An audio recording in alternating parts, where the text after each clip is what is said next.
करना चाहूंगा यहाँ पर समस्त उपस्थित हमारे जो भाई बंधु है, युवा वर्ग है, हमारे पिता तुल्य जो बुजुर्ग है, हमारे छात्र नेता हैं, उन सबका आभार प्रकट करना चाहूंगा कि आप इस भ्रष्टाचार की लड़ाई में आगे आए हैं। और उपस्थित यहाँ पर हमारे मीडिया बंधु हैं, उनका भी आभार प्रकट करना चाहूंगा। और हमारे सहयोग में हमारे पुलिस बल के जवान हैं, उनका भी आभार प्रकट करना चाहूंगा। देखिए, उत्तराखंड की जो लड़ाई लड़ी गई थी शायद 10 अगस्त 1994 को इसी जगह पर, इस श्रीनगर के इस पावन स्थल पर 10 अगस्त 1994 को उत्तराखंड संयुक्त छात्र संघ समिति का एक गठन हुआ था। उस समिति ने इस उत्तराखंड राज्य बनाने में अपना बहुत बड़ा योगदान दिया। और इतिहास हमेशा दोहराता है, आज अगर तमाम छात्र संगठनों ने बेरोजगार संगठन के साथ ये संकल्प लिया है कि हम भी वास्तव में सब संगठन मिलकर इस भ्रष्टाचार की लड़ाई को लड़ेंगे, तो ये ऐतिहासिक दिन भी इस श्रीनगर की पावन भूमि से शुरुआत इसकी हो गई है। और इन तमाम छात्र संगठनों ने, इन तमाम छात्र नेताओं ने यह संकल्प ले लिया है कि इस भ्रष्टाचार की लड़ाई को जिस ईमानदारी और जिस ऊर्जा के साथ लड़ा गया है, आगे भी इस लड़ाई को नई ऊर्जा और ईमानदारी के साथ लड़ा जाएगा। और इस उत्तराखंड की देवभूमि के इस देवतुल्य जनता को इंसाफ दिलाया जाएगा। ये आज हमने, हमारे छात्र नेताओं ने ये संकल्प ले लिया है। आज उत्तराखंड को बने हुए 22 वर्ष हो गए हैं, परंतु परिणाम क्या हुए? परिणाम अगर 22 वर्ष हम पीछे मुड़कर देखते हैं तो परिणाम शायद आज भी शून्य है। परिणाम इसलिए शून्य है, जिस अवधारणा को लेकर इस उत्तराखंड का निर्माण हुआ था, वो अवधारणा रही नहीं है।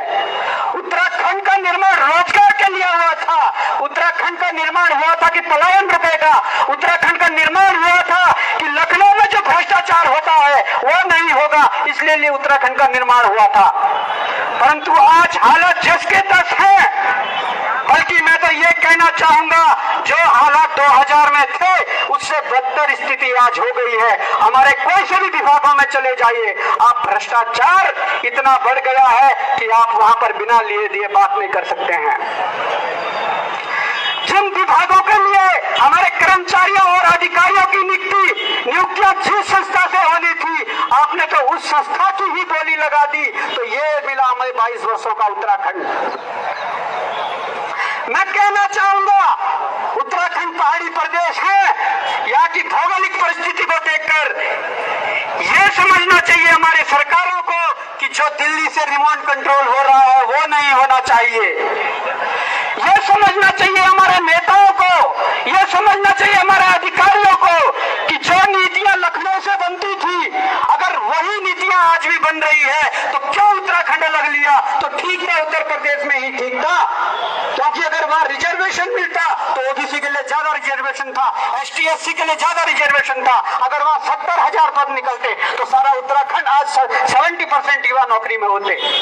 परंतु हमने उत्तराखंड अलग बनाने की मांग इसलिए की थी कि जो भ्रष्ट नीतियां लखनऊ से बन रही थी वो शायद उत्तराखंड में बने, उत्तराखंड के पहाड़ी प्रदेश में अगर बनेगी तो उत्तराखंड का भला होगा। परंतु आज दुर्दशा ये है कि हमारे दूर गांव में बैठे हुए ऊंचे चक्राता से लेकर मुंशियारी पिथौरागढ़ तक अगर देखें, हमारे माँ बाप अपने जो बच्चों को महंगी महंगी कोचिंगों में, महंगे महंगे लाइब्रेरी में भेजते हैं, देहरादून, हल्द्वानी, श्रीनगर जैसे महंगे शहरों में जब भेजते हैं तो वो आलू टमाटर बेच के जो महीने का खर्चा भेजते हैं वो इसलिए भेजते हैं कि हमारा बेटा मेहनत करेगा और किसी अच्छे पद पर जाकर प्रदेश की सेवा करेगा, देश की सेवा करेगा। परंतु आज परिस्थितियां उलट हैं। परिस्थितियां इसलिए उलट हैं कि हमारे जो युवा साथी पीछे बैठे हुए हैं, जो तैयारी कर रहे हैं, ये तो अपनी मेहनत और लगन से 12-12 घंटे, 18-18 घंटे लाइब्रेरी और कोचिंग में बैठकर मेहनत कर रहे हैं। परंतु इनका हक जो मार रहे हैं वो मार रहे हैं 15 लाख और 18 लाख कर देने वाले वो अभ्यर्थी जिनका संबंध हाकम जिनसे जैसे लोगों से है। और हाकम सिंह यदि नाम आता है, पहले कहते हैं कि मास्टरमाइंड हाकम सिंह है, उसके बाद आजकल 5 दिन पहले कहा जाता है कि मूसा को पकड़ा गया है, मास्टरमाइंड मूसा है। भाई जो सरकार हाकम सिंह को मास्टरमाइंड बता रही थी, वही सरकार आज मूसा को मास्टरमाइंड बता रही है। मैं कहना चाहूंगा हाकम सिंह और मूसा का संबंध क्या है? मुझे लगता है उनका तो दूर दूर का कोई संबंध नहीं है, परंतु हमारे प्रदेश के ही कुछ उच्च अधिकारी, हमारे प्रदेश के ही कुछ राजनीतिक दलों के जो सफेद पोश नेता है, उनका संरक्षण जब हाकम सिंह जैसे लोगों को मिलता है तो हाकम सिंह जैसे माफियाओं का हौसले बुलंद होते हैं, मंडराल जैसे माफियाओं के हौसले बुलंद होते हैं, और उन केंद्रपाल के हौसले बुलंद होते हैं जो एक ऑटो ड्राइवर था, आज अरबों और खरबों की संपत्ति लिए बैठा है। वो संपत्ति कहां से आई? वो संपत्ति आपके बच्चों के भविष्य बेचकर उन्होंने जुटाई है। ये मिला आज हमारे उत्तराखंड को।